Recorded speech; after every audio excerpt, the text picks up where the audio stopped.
हवाई हल्ल्यामध्ये किती दहशतवादी मेले याची गणना केली नाही. हवाई दल प्रमुखांची स्पष्टोक्ती. तर्कवितर्कांना पूर्ण विराम मिळण्याची शक्यता.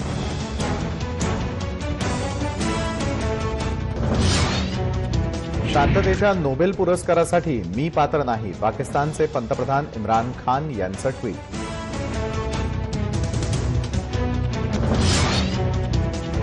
दहशतवादाच्या मुद्द्यावरून पाकिस्तानशी संबंध तोडण्याची बीसीसीआयची मागणी आयसीसीनं फेटाळली.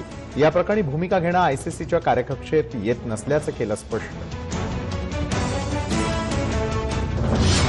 शौर्य कुणी दाखवलं, त्याग कुणी केला आणि छाती कोण दाखवतंय. सर्जिकल स्ट्राईकवरून शरद पवारांचा मोदींवर हल्लाबोल.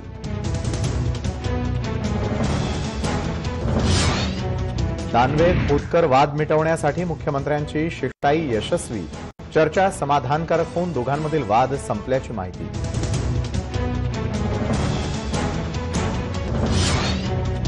खासगी विनाअनुदानित शिक्षकांचं उद्धव ठाकरेंना साकडं.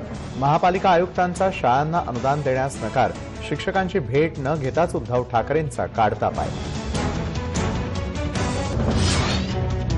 आयसीआयसीआयच्या माजी सीईओ चंदा कोचर यांची ईडीकडून आज पुन्हा चौकशी. चौकशीसाठी चंदा कोचर पुन्हा ईडीच्या कार्यालयात.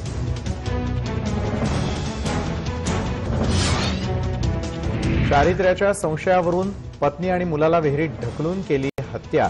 नांदेडच्या अर्धापूर तालुक्यातील धक्कादायक घटना. पोलीस ठाण्यात जाऊन आरोपी पतीचं आत्मसमर्पण.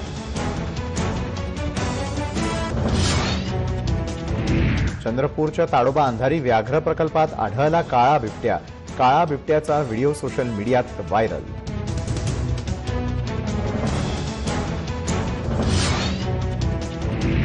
देशभरामध्ये आज महाशिवरात्रीचा उत्साह. महादेवाचं दर्शन घेण्यासाठी पहाटेपासूनच भक्तांच्या शिवमंदिरांमध्ये रांगा.